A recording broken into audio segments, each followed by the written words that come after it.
Күнүмдүк жашоодо эң көп ичимдик катары мына ушул чайды колдонобуз. Кээде жөн эле чай ичип отуруу деле адамга бактылуулук тартуулайт. Мына бүгүн ушул чайдын күнү. Дүйнөдө чайды эң көп өндүргөн өлкөлөрдүн сап башында Кытай турат. Чайдын түрдүү сортторун өстүрүү Кытайда өлкөнүн экономикасынын негизги тармактарынын бири болуп эсептелет. Индия элине таандык болгон бул чай өзгөчө жипар жыты менен элге белгилүү. Кытай көк чай өстүрүү жана экспорттоо боюнча дүйнөлүк борбор болсо, Индия кара чай өндүрүү жана жеткирүү боюнча лидер болуп саналат. Жипар жыттуу, ири жалбырактуу жана узун жалбырактуу сорттору өзгөчө бааланат. Мен сизге азыр көрсөтүп берсем болот. Бул жерде мисалы үчүн жаңы эле чай демдедик да. Чай демдегенде мына чайларыбыздын баары тең жалбырак болуп ачылып кетти. Мына караңыз. Мына чай жалбырак болуп ачылып кетти. Могу жерде мисалы үчүн чайды чогултканда мындай кылып 3 жалбыракты үзүп алышат да. Жаңы ачылган мына 3 жалбырак башындагы. Молодые побеги да. Жаш жалбырактар мына мондай жалбырак. Бул ферментациянын негизинде ушундай сапаты жакшы деген түшүндүрөт. Себеби көбүнчөсү элдер мондай 3 жалбыракты издеп келишет. Бул чайларыбыз мисалы үчүн азыр биз демдедик да, бул бир эле демдеп токтоп калбайт да. Мунун үстүнө кайнак судан куюп берсе, 4-5 жолго, 10 жолго чейин демделет. Ошо высший сорттор, жогорку сорттор, ошо 10 жол демделсе, ошол жогорку сорт деп эсептелинет да. Так, ошо биринчи жогорку сорттор могу бизде кара чайларга айтсак, кара чайлар негизи кышында ичсе жакшы, адамдын организмин согревать этет, жылытат.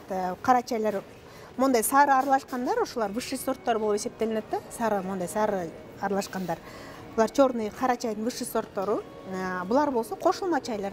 Кошулмалар менен ар кандай жана мен айтып кеткендей манго менен айва менен ар кандай кошулмалар менен чайлар. Булар болсо көбүнчөсү түрк элдери аябай жактырышат. Мондай специялар менен кардицеп, кардамон кошулмалар менен. Анан бул чисто кара чайлардын эле анан ылдыйкы сорттору болот, арзаныраак сорттору болот. Бирок булар дагы жакшы качествосы менен. Мисалы үчүн мондай кара чайлар бар. Кээрлер аябай бул биринчи сорттогу чайлар болот булар. Бирок мунун дагы өзүнүн любительдери бар. Кыргызстандын рыногунда эң көп кара чай сатылат. Ошондой эле ар бир кыргызстандык жылына орточо эсеп менен 1,5 килограмм чай ичет экен. Дүйнөгө өзүнүн сапаты жана өзгөчө даамы менен таанылган Нукура Цейлон чайлары Кыргызстанга Шри-Ланкадан импорттолот. Тагыраак айтканда, чай бадалчаларынын эң үстүнгү жалбырагы кол менен терилип, күнгө экологиялык жол менен кургатылат жана ошол жакта таңгакталат. Андан соң бул чайлар Кыргызстанга алынып келинет. Ал эми бүгүнкү күндө Кыргызстандагы өзүнүн дары чөптөрдөн жасалган чайларын өндүрө баштады.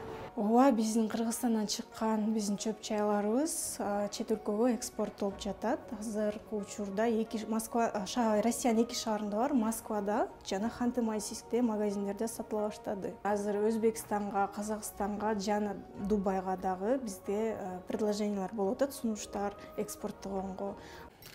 Бул жапай алма деген чай.